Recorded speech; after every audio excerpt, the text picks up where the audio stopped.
Welcome to Rooted and Unwavering, a podcast and radio show which features leaders from all walks of life in conversations about courageous connectedness. How do we stay connected to our best selves, especially when we are challenged? What becomes possible when we truly stay committed to our own and others' greatness, also when we don't feel it? Join host Hylke Faber, transformational coach, facilitator, and award-winning author of Taming Your Crocodiles, and his guests as they explore leadership greatness in today's episode of Rooted and Unwavering.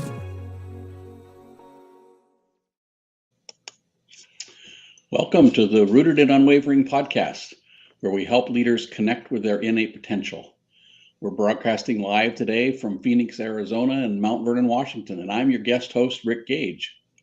And our guest today on this 25th episode of our podcast is our usual host, Hylke Faber, the founder and CEO of Growth Leaders Network.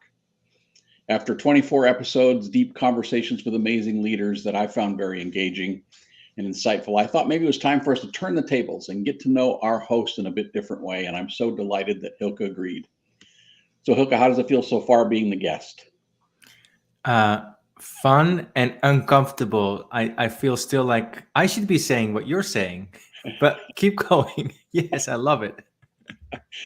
So before we get started, let me say just a bit more about the podcast to set a further context for our conversation, and then I'll share a bit of background about Hylke and we can dive in. The intention for Rooted Unwavering is to help us connect more deeply to what is true, recognizing that we as humans are often pulled in different directions, can easily lose track of what is true, taken in by our own stories about what's going on in our lives. We know that becoming more deeply grounded in what is real, what is true, is the beginning and the heart of transformation and growth. It's a coming home to ourselves that unleashes innate greatness and power within us. And it's from that place that we can make contributions in the world and have life be more fulfilling. So let me share just a bit of background on Hylke. Hylke was born and grew up, as many of you know, in the Netherlands on his family's dairy farm. He started his work life as a business strategy consultant with Towers Perrin and then partner in Strategic Decisions Group. During that time, in his own words, he describes being a typical hard-charging 16-hour-a-day strategy consultant, rapidly on his way to burnout. In that time, fortunately, he discovered meditation and a new path that changed his life and became the foundation for his work for the last 15 plus years as a facilitator and coach, working with many high-profile companies and leaders to help them discover their own greatness and create extraordinary teams and organizations, while also building a fulfilling, rewarding professional and personal life. In addition to consulting, Hylke has taught at the Columbia School of Business, has been recently collaborating and teaching with the Climate Conscious Leaders Program with the Arizona State University. I've had the opportunity to interview a number of Hylke's clients, and what I consistently hear is that their time working with Hylke was transformative, even life-changing, a watershed time that they look back on as having a long-term impact on the course of their lives. He's lived in the US now for 30 years in Washington, D.C., New York, Seattle, and now Phoenix. He's award-winning author of 2 Taming Your Crocodiles books. He's a trained opera singer and musician. He's a tennis and hiking enthusiast, an avid reader, and I've come to know him as a generous man of strong values, great humility, a committed colleague and friend. I'm delighted to have this opportunity to put him on the hot seat and give you, our listener, an opportunity to get to know him better. So Hylke, let's start our conversation today with having you describe what does rooted and unwavering feel like for you? That's an interesting phrase that you chose for this podcast, and I'd love to hear, what's that like for you to be rooted and unwavering?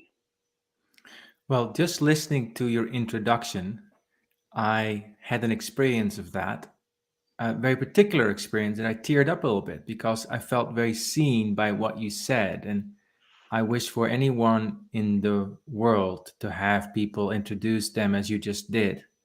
I was very beautiful and I felt seen. And I think being rooted and unwavering has something to do with feeling seen. And for a long time, we may think that comes from the outside. That's understandable. And then after a while, if we're lucky, and usually life says, hello, look inside, you can get rooted and unwavering inside of yourself. And what I mean by rooted is you get rooted in something that's always there. I remember as a young child, I was terribly homesick. I was always trying to hold on to this farm family idea that I thought was the only point in the world where I ever could be happy. I remember when I was 18, a walk I took with my parents just before I was going to college. And my dad and I talked, and we said, this is it. This is it. This is the last time you'll be living here and you'll be going out into the world. And to me, that felt both exciting and terrifying in a way. And I think many of us have that experience where we associate being rooted in with a place or a person or an experience. And what I came to see through meditation, through life, through working with clients, through living, is that there's something in us that we can always come home to, that is constant. And the more we know that, the more we don't just know it with our heads, but just know it viscerally, like our bones know it, the more we come to a place of peace, to vitality, to insight, to adaptability, a sense of connectedness. And then it becomes unwavering, because it doesn't mean that therefore you become like, or I become like a block of concrete that is unmoving. Life still happens, clients do what they do. People respond to emails. People don't respond to emails. There's sometimes smaller and bigger upsets and tragedies happening in life. People get sick. I get sick or tired or whatever. The question then is, how are we with those waves? Do I become identified with those? Do I become attached to them? And do I lose myself in them? You could say part of my mind drifts off into this experience, like in a really good movie. Or am I able to stay centered in this place of home that has nothing to do with place or people or experiences or outcomes? It's always here, and it's the place from which I can relate in a way that's, you could say, is unwavering, and has also something to do with values, unwavering into what's important to me. Because once I connect to that still place, I also relate that to some things in me that are very important to me, like being loving, being unconditionally loving. So that's a bit about how this idea of those two words sprung up. Thank you. Thank you for that. You talked about how life has a way of coming and knocking on the door and saying, hello, time to look inside. Wonder if you could share a couple of times when you had that experience and what that led you to in finding a more internally rooted place. Yes. Well, there's so many moments, and I would say the knocks are daily. So I could relate to an experience from last week or from yesterday or from earlier on in my life. And I'll share one experience from earlier on in my life. You mentioned I was this hard-charging strategy consultant, and what was really a watershed moment, that what knocked on my door was insomnia. I could not sleep, and I sometimes wouldn't sleep for an entire week. And it was like my mind, I didn't know at the time, trying to control and be this perfect being, this perfect consultant, like successful and like hitting all and even like having great relationships. And it was like just a big control game, but I didn't know that because I was in the midst of it. And then I didn't sleep anymore. And not sleeping is really uncomfortable. Like it's really uncomfortable, especially if you keep doing that for many days. And after a while, having that experience, I was on vacation at some point on Ameland, this little village, this little island close to where I was born, together with some friends. And I was basically lying there in the middle of the night with my friends snoring in various degrees in the early morning hours. And I was again not sleeping for like day number 6 or 7. And something in me was like, this gotta change. This This can't be. This can't be. This can't be. And then I became very curious about, well, what could be? And it wasn't like an immediate solution, but then I discovered meditation. And through meditation, I discovered that there was something beyond my thinking that had something to do with peace, something to do with love, something to do with compassion, something that's always here. Walt Whitman says, an unfailing sufficiency, like something that's always here, that is enoughness, and I could sleep again. So that was one of those experiences.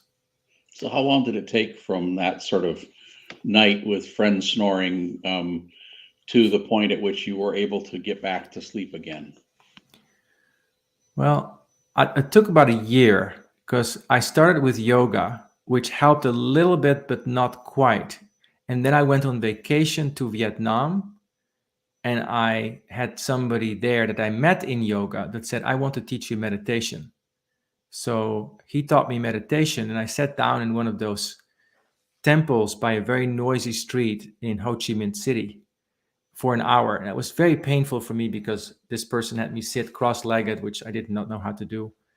And yet I did it. And the night after that, I just slept so incredibly well. And after that, the insomnia pretty much went away.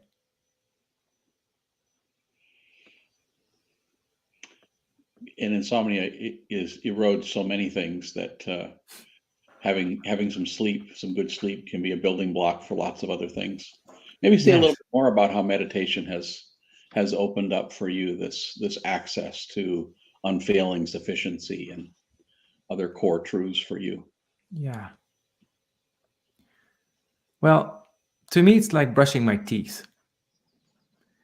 In the morning, I get up, and of course, I do the usual hygiene things and breakfast, and I sit down and meditate, usually for a half hour or so. And what I notice is that in the early morning, it's almost like my mind comes up with the gunk that hasn't been cleaned out from the previous days. It's like I sometimes have the 3 a.m. still waking up in the middle of the night for a second or for an hour. It's like, oh, and the mind goes into this contraction, and I'm through sort of meditation while sleeping, I can sleep again. But then in the morning when I meditate, it's like a clean out, like really doing the dishes from the previous day almost, and it starts to feel more open,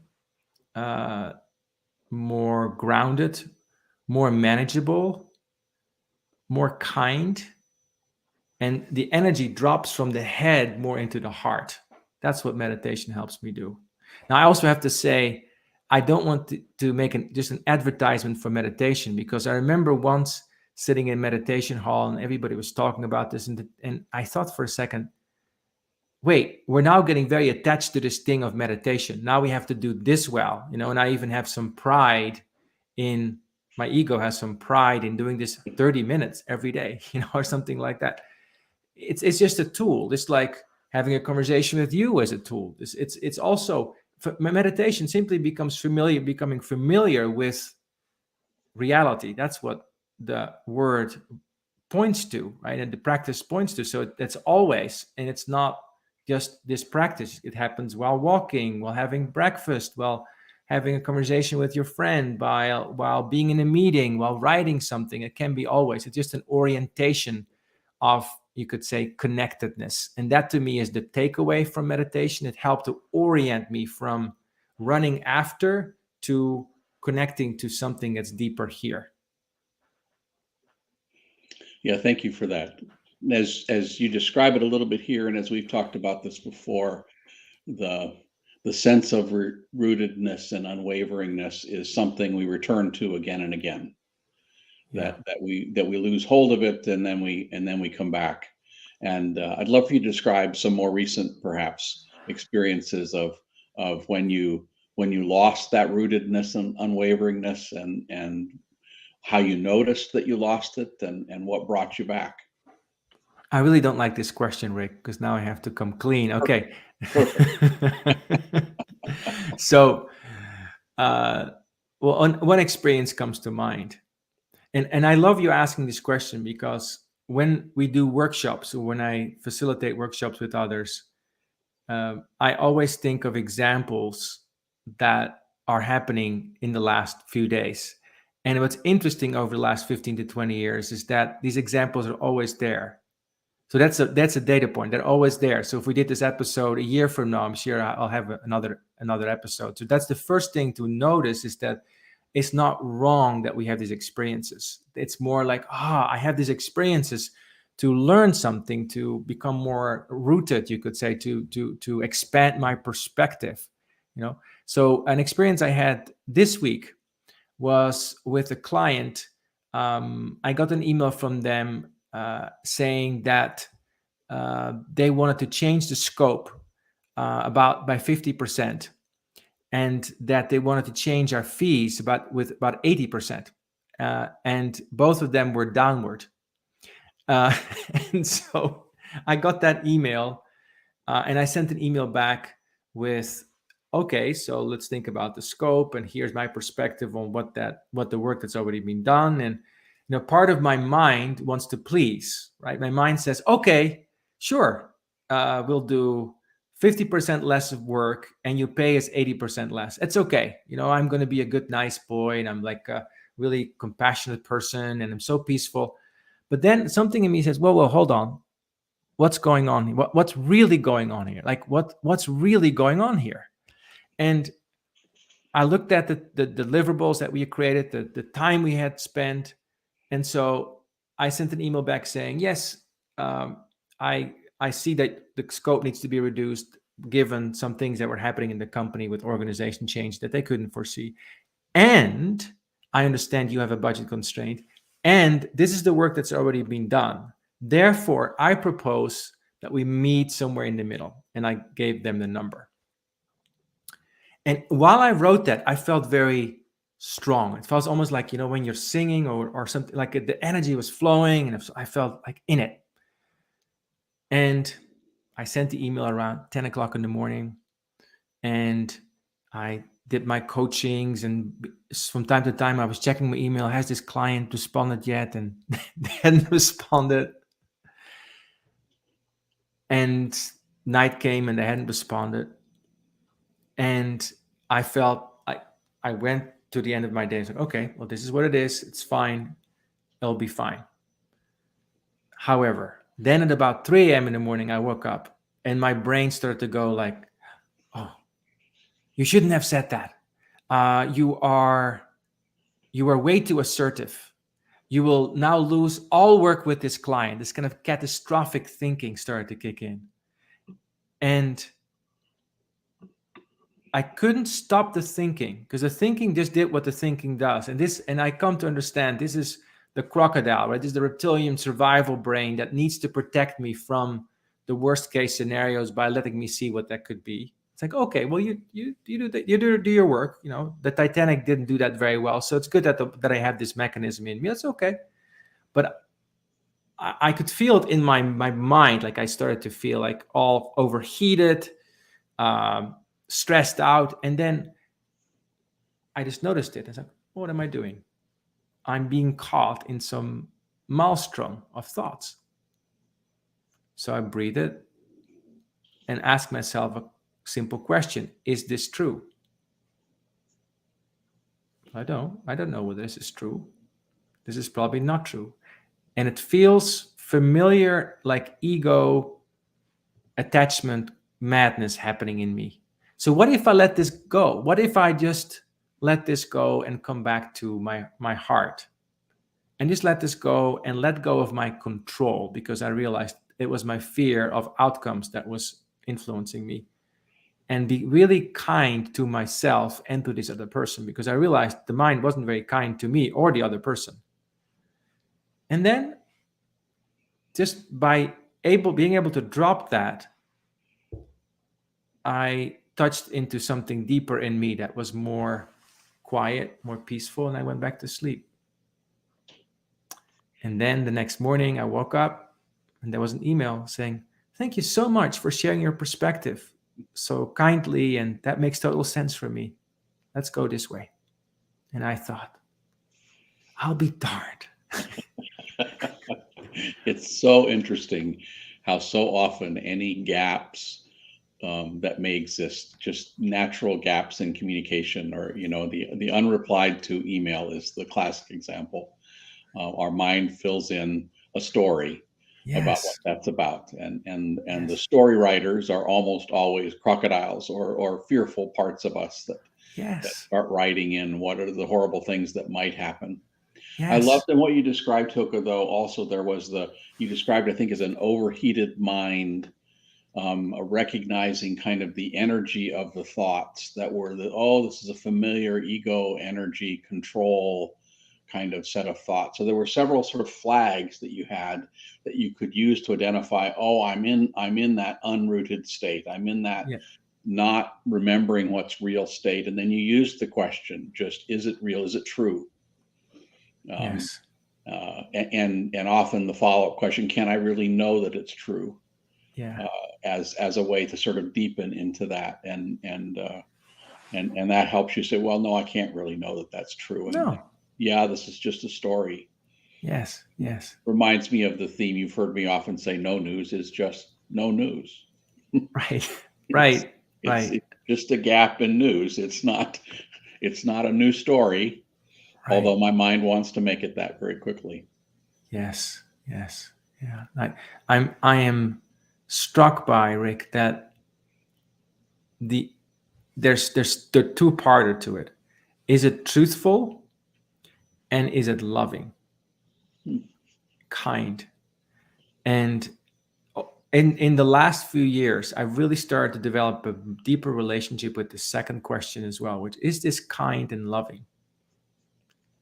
And my crocodilian mind wants to say, when you're in crisis, there's no space for kindness. And then I ask myself, is that true? And I realize there's always space for kindness and love and peace, no matter what happens. Even when I'm in the middle of a battle, I can still be kind to myself and the other person, even if it means I'm going to be totally disagreeing with this person or being totally firm. I can still hold this intention and be connected to that energy of kindness, of love, of care.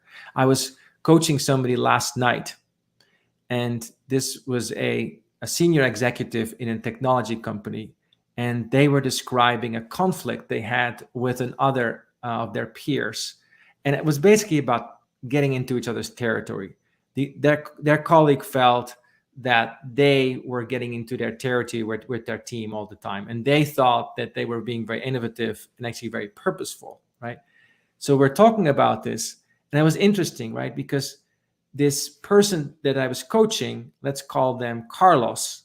Carlos said, "Yeah, I felt I need to please them and say the right things, and this is not right." But then, in a very big strategy, very very complicated, what they needed to do with the team to build some kind of alliance with this other group within this company, right?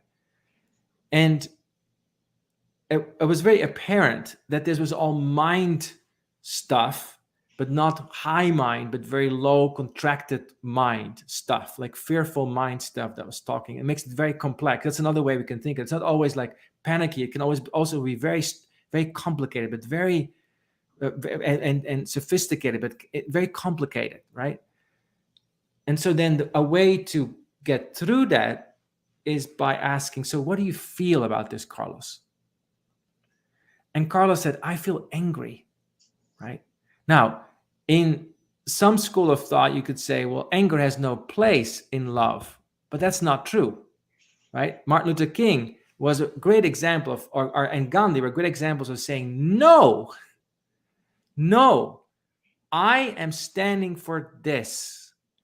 We're crossing a boundary. This is not working. We're out of alignment with what I see as true, right? So as soon as Carlos realized his anger and realized it wasn't bad that he had anger, there was a firmness that came up, and he realized that he actually was afraid of the other person, and that he was going to be seen as the troublemaker by their manager, by their senior leader, for even wanting to change the dynamic of collaboration, right? But it required him to take a step back, connect with his feelings, and look a little deeper and say, what is this really about? So that's the third question. Is it true? Is it loving? And what is this really about? As opposed to the surface mind that creates a lot of complications. Oh, I love that. Thank you so much for those three questions. So let's dive into that second question a little more. I'd love to hear how that emerged for you. What sort of brought that forward for you? That, is it loving? Is it kind? How did that come to be a part of the questions that you ask yourself? First, because I'm a really slow student. So I've been working with this coach since 2003 for the last 20 years. And her first question to me was, I was attending a small meditation session that she was leading at the time, and my ego says, because he had wave music going, and I thought, I'm the silent meditator, I don't need all this kind of new agey stuff. She doesn't get it. But there was something in me that said, I need to talk to her. Anyway, so I asked the first question she asked me when I talked to her after that session in 2003 was, on a scale from 1 to 10, how much do you love yourself? And I'm like, a 4? Because this is not working. My relationships are falling apart. My deal hasn't come in. I don't feel so good. Huh. And so for the last 20 years, she's been coaching me on this very simple idea of what is it like when you commit to being unconditionally loved. Unconditional love, to being unconditional love. Being rooted in that. And notice when you're caught by something that gets you away from that, which is probably fear or some kind of control. So I've practiced that question for the last 20 years, but somehow I've resisted it also. What I think, okay, this is very uncomfortable for me to share, but I'll say it anyway. What really brought me to my knees was my relationship with my now husband. Because there was something in me in the early years of our relationship, we've been together for about 8 years now, is that I thought I knew. So this question, is this true? It's like, oh, I know the truth here. This is what needs to happen. You don't do that? Well, you need to do this because a good relationship looks like this and a good husband looks like this. And if you don't do this, I'm going to coach you being very smart with truth questions into what it should be, which is not loving to them or to me. Fortunately, I'm married with somebody who doesn't take that. He doesn't play the game. So he just, when I do that, it's more he says, huh. Like it stops everything. And is this loving? Helps me understand. It instills a sense of humility in me. It's like, that's not kind. And I may not know what to do right now. I may not know what it should be right now. But what I can be is kind and here. And there's a sense of surrender in that. Yeah, that's beautiful. Thank you. I hear in that a kind of I can ask the what is true question from my head. And it is an aligning question that helps my head be in the right place, helps me focus on the right things. But the question, is it loving? Is it kind? Drops me into my heart. Yeah. And as you describe it a little bit, I think perhaps the what is this really about drops me into my gut. But maybe we'll explore that a little bit after the break. For now, let's take a short break, and in just a moment, we'll be back again with the Hylke Faber in this Turning the Tables, Hylke as guest conversation. You are listening to Rooted and Unwavering, presented by Growth Leaders Network, the leadership, team, and culture development company. If you would like to learn more about working on connectedness for yourself, your team, or organization, please contact Growth Leaders Network on LinkedIn. And now, back to the show. Well, we're back now again with our guest, Hylke Faber. I'm your guest host, Rick Gage, and delighted to continue the conversation that we've been having.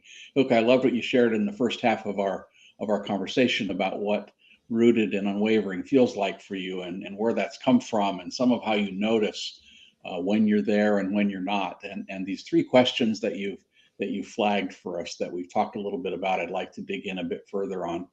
The is it true, sort of, I was suggesting head question first that you ask. Is it loving and kind, which I suggested might be a heart question, and the what's really going on here, which might get to something in the gut. So maybe I'll first let you react if you have a different thought process than the sort of head, heart, gut thing that I just threw on the table, and see what your thoughts are to take that conversation forward a little bit. I love that. I love that head, heart, gut frame on this. And I would add the hands, which gets us to the fourth question. What's of service here? So this is not just me being all feeling good about myself, or getting aligned. The alignment also leads to, like you said earlier, Rick, to extending that then. So like, okay, so there's a sense of, like, with this situation that I just described with this client, is this true that they are about to haze me or like pull one over? No. Is it true that everything is gone? No. So what is true? Oh, a change of situation. And this is an opportunity for something deeper or further with them. There may be something. Is it loving? Drops me in the heart. No, because I'm actually, I can feel the separation, and the loving part, when I'm out of it, it goes to judgment. Like I'm in judgment of them and of me. Like I shouldn't have done this, they shouldn't have done this, and now we're in this kind of mental like clash, as opposed to coming from the heart, being loving, as it gets to a sense of stillness, kindness. Let's be in this together. Whatever happens, we're in this together. We are in this together. I feel like the proverbial hand behind your heart in that situation. It's like, oh, we're in this together. This client sending this email must be hard for them too, to write that. Like, wow, like that's like, I'm appreciating their openness. Like, oh, that like it opens a whole different way of relating to the other person, and that interesting starts to interact with the head again, right? Like it starts to give different insights. Like I can have a different kind of conversation with them, and then what's really at stake for you, more at the gut level, right, also gets to like, well, why am I here? What am I rooted in? Is it about maximizing the deal, getting the most out of this, squeezing the most out of this? Or is it about something deeper? And, then that brings me back to what work for me is about, what life for me is about. It's about connectedness. It's about connecting to what's true about ourselves, about what's our reality, and how do we serve from that place. So then almost like a natural outflow, like there's a movement that is like outward, but with the hands, I want to be of service. Like how can I help? Like, how can I help? How can I help? And in this case, that means like, oh, so what can I do, or what can we do to help you be successful in this different scope?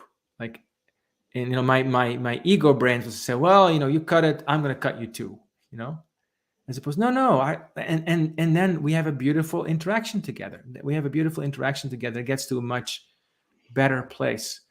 And we're now describing this sequentially, like truth, love, stake, service. Steak, not as vegetables, but steak is what's at stake here.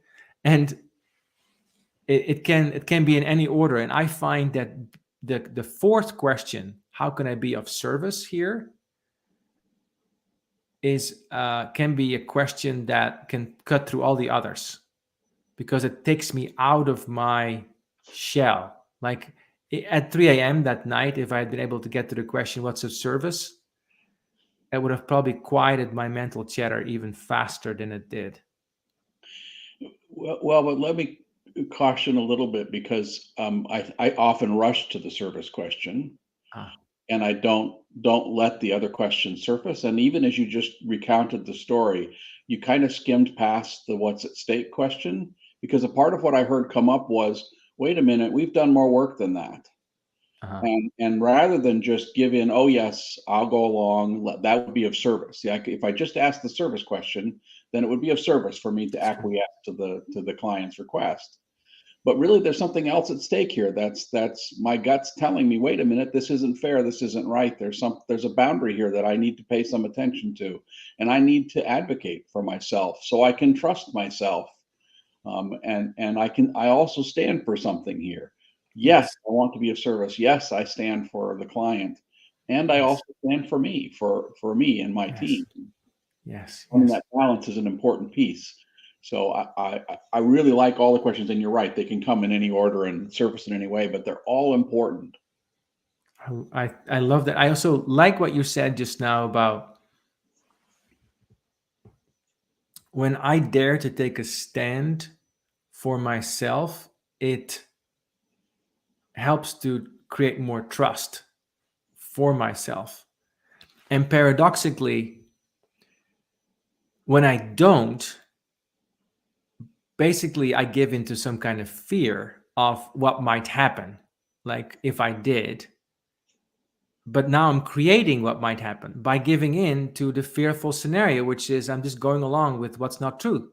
Right. And that's actually now I'm creating a fearful anecdote, you could say, another fearful example, fear-based example for my mind to come back to, which says, you see, you can't trust anybody uh, because they're gonna pull one over, and then you're gonna be doing all this work for nothing, and you can't trust anybody, right? And that's what would have been the end of the story. But as you said, by asking this question, what's really at stake for you? What do I stand for? We're able to change that story and bring it more into alignment with what is higher truth, which is like, we delivered this work. You need a smaller budget, smaller scope.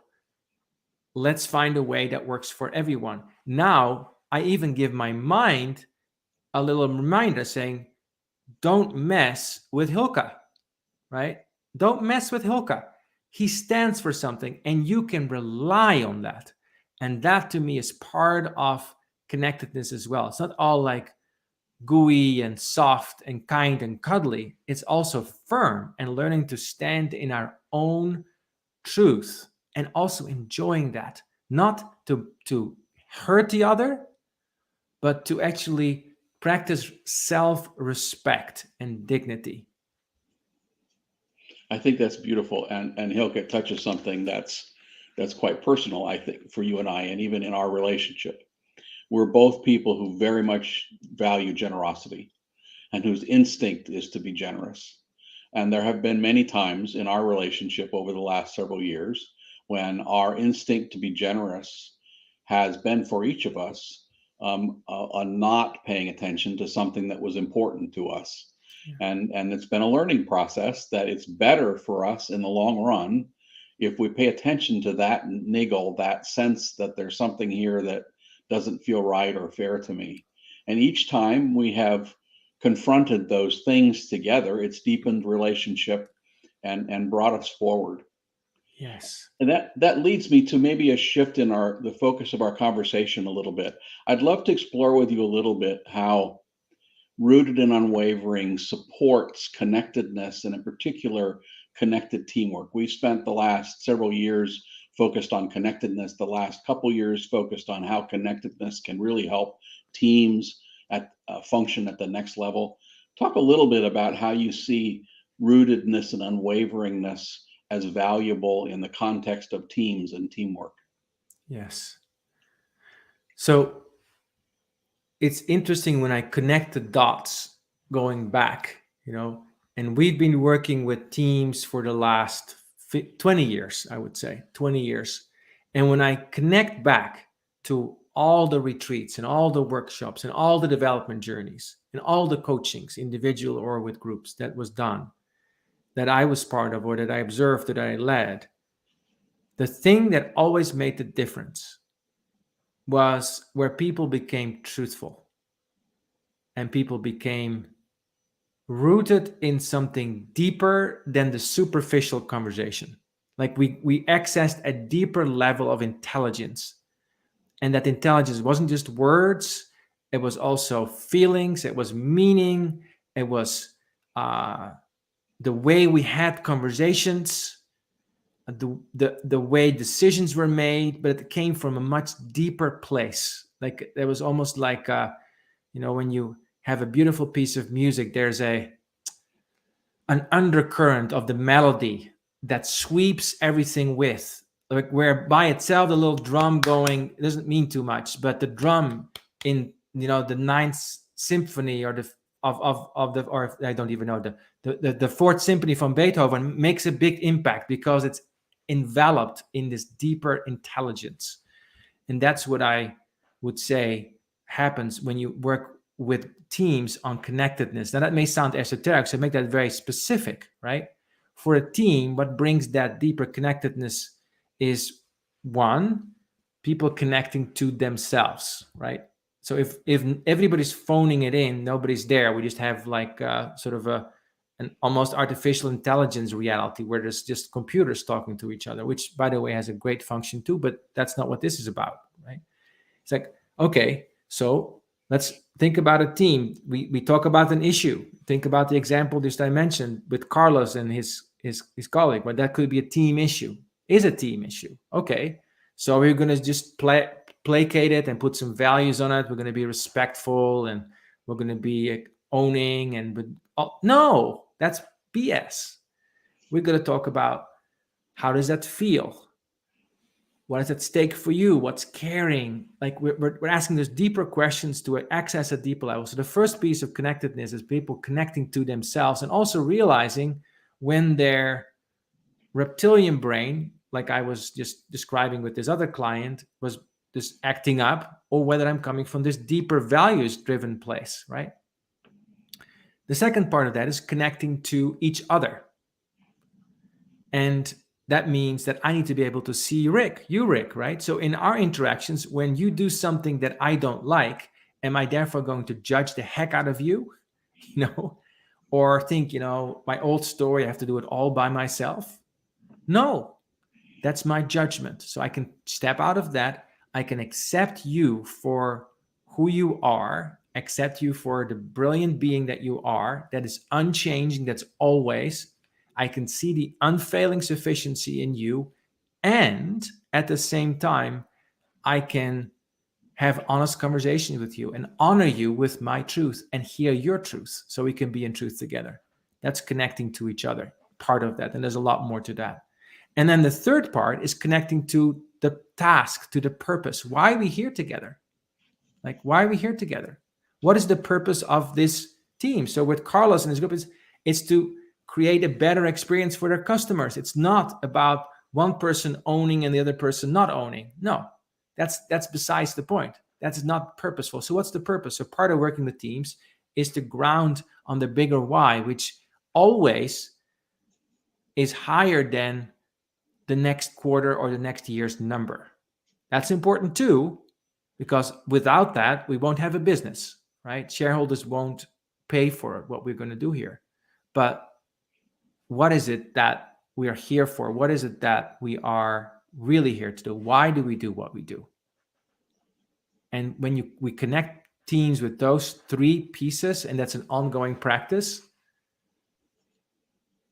they become more intelligent, more caring, more, you could say those 4 questions that come into action, people become more truthful, they become more loving, caring, compassionate, they become more rooted in what's actually going on, which is another form of truthful, and they become more of service to what's really needs to be happening as opposed to the service to their own ego agenda, which takes a lot of energy. I think that's really powerful, and to think about those different layers and how that can be helpful. I also think it's interesting that in a team context, or in a community context, in bumping up against others, is often the feedback loop. That's where some of the universe's knocks on the doors come from. Hey, look inside. And it's often true that others can see me more clearly than I can see myself.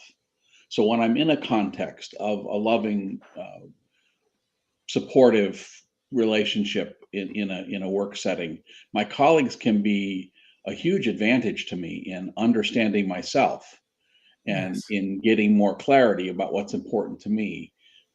And we can call forward in each other this more rootedness. Sometimes somebody else will be aware before I am that, you seem a little unsettled, Rick. What's going on here? Your energy shifted there, and I don't know what that's about. Yes. And maybe I don't even know yet what that's about, but I can pause and say, yeah, that's right. That did feel different to me. Something does feel off. What is it that's true for me? And I can go through that question series and become more clear myself and come back together. And you touched just briefly on what it's like when we don't have that in organizations. And I think it's worth spending a minute or two there. I've been working with an organization in which there are very nice conversations. It's a very cordial, apparently collegial executive team in which I don't think they have the real conversations. Mm-hmm. And the conversation they have about the conversation when they talk with me afterwards is very different than the conversation when it was happening. Yeah.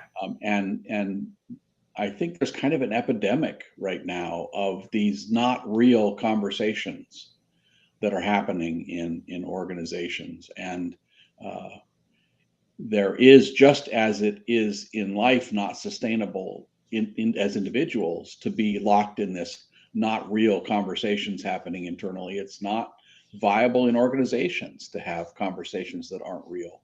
We can't make real progress on the challenges that we're facing. We can't tackle the tough problems that humanity faces without getting to those real conversations.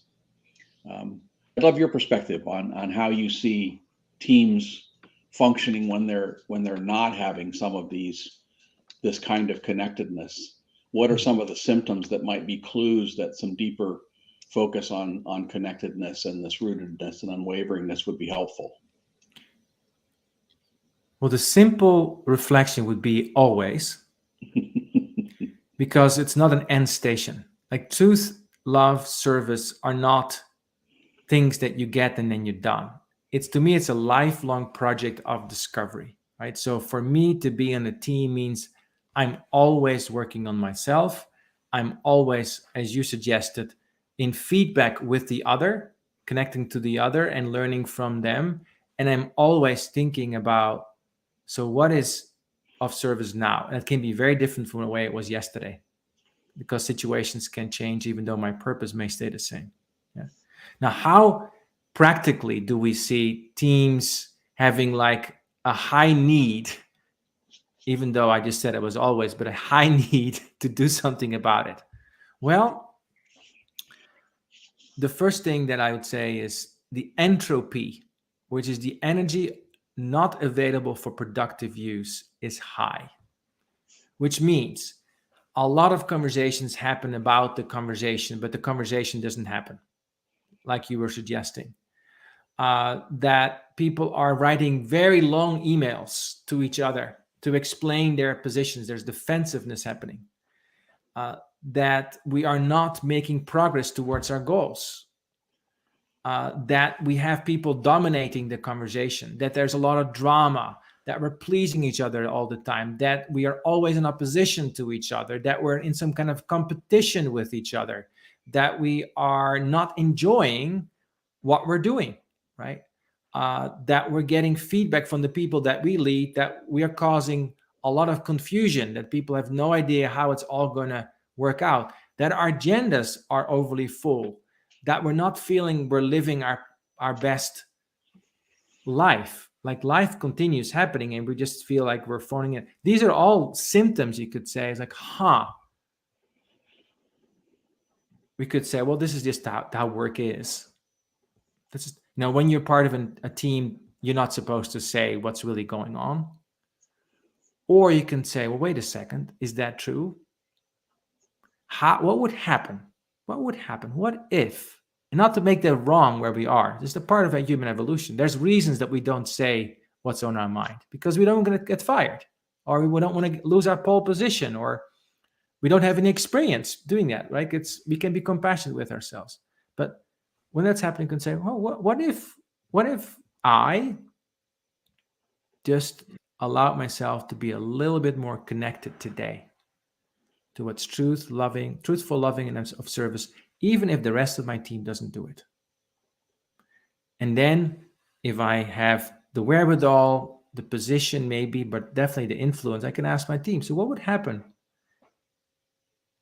if we looked at how we work together? And if we became a bit more, we found ways to become even more honest, even more respectful, even more impactful in what we do. So, yeah. So the main thing for me is not to be discouraged. To say, of course, I'm a human being in 2023 or whatever it might be. As humans, we are very stuck in ego consciousness for the most part. So, of course, we're going to have all kinds of thoughts that separate each other from each other. And that's just where we are. Now, how do I respond to that? What's my choice in that today? And not even getting attached to a beautiful outcome. That to me is practicing connectedness right now. Thank you for that. Well, let's maybe look at a bit the balancing part of that. So share with us a little bit when experience you've had of when there was that kind of interconnectedness and team connectedness and connectedness to the task, and what that was like and what that felt like, and what you learned from one of those peak experiences. Yeah. Well, fortunately, they seem to happen more and more. So when I look at my home team, the Growth Leaders Network team, I see that happen more and more, because what happens is, well, the practice we start our every meeting with is check-in. So we talk about how we feel, how we're growing, and what our intention is. And invariably that accesses this deeper level of intelligence already, right? There's just a more sense of reflection. We slow down a little bit and we see each other for where each person is at that given time and point. And we all go through things in life, and you and I have had our own experiences with that. And just being able to be with that, we share peace with each other. It's like a sharing peace. It's like passing each other a glass of water. Here, have some peace, even if we're not in a peaceful situation, right? And then the second thing that I noticed was when we keep coming back to this question of purpose, and I see people self-regulate. Like there's a lot of things we could talk about in a meeting, and I see the team staying in tune with, like, just knowing that this is off key, that's on key, with no, we're going to stay with this.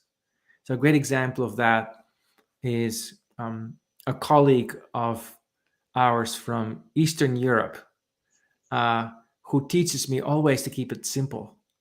So for example, in Growth Leaders Network, we're entirely focused on, for new clients, introducing them to connected team events. That's all. But my crocodile brain wants to do this and then that and then 500 other things. And I said, no, keep it simple. And just that purposefulness makes it so simple. So there's a sense of simplicity that comes. And then another thing I've noticed is that feedback flows very easily. Like feedback is not such a big deal. Hey, I noticed you did this. Can we talk about that? Yeah, of course. And we create, because we've done it so many times, when I say, or when I hear from somebody, hey, I have some feedback for you, I don't think now it's the end of the world. Because we've been through this so many times. Like, oh, feedback time. All right. Knocking on the door.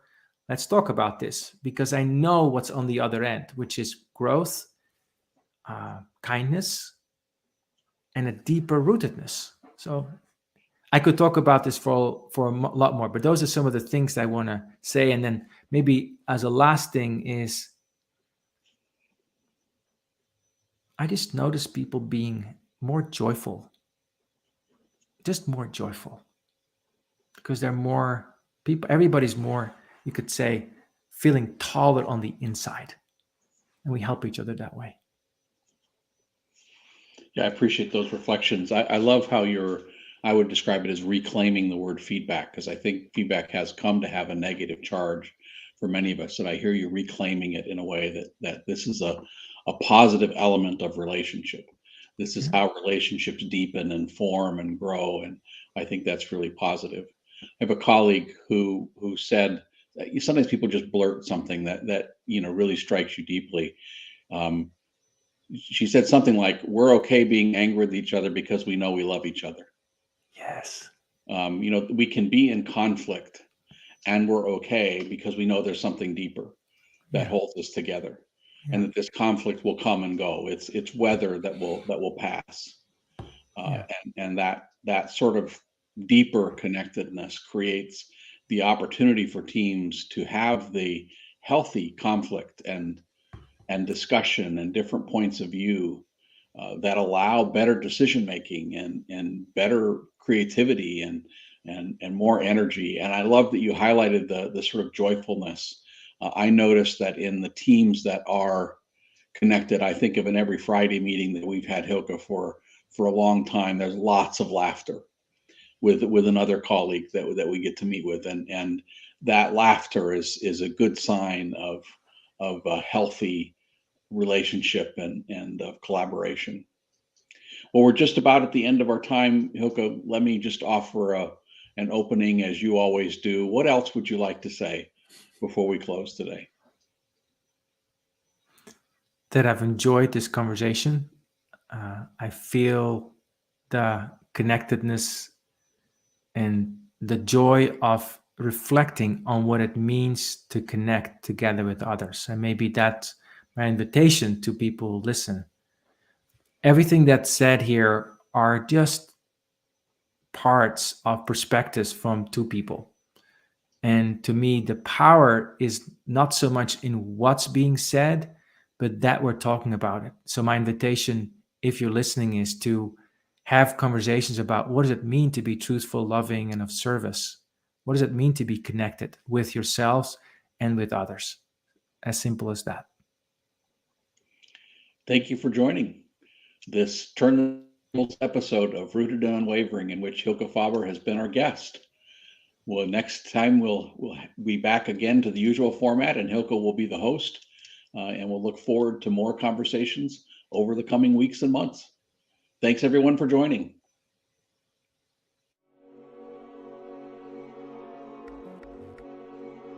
Thank you for joining us in today's episode of Rooted and Unwavering, leadership conversations about courageous connectedness, presented by the leadership development company, Growth Leaders Network. To learn more, subscribe to this podcast, connect with Growth Leaders Network and Hylke Faber on LinkedIn, or read Hylke's award-winning book, Taming Your Crocodiles. Now take a moment and appreciate something that is great about you. Celebrate the gift that you are and enjoy connecting more deeply to your best self today. See you next time on Rooted and Unwavering.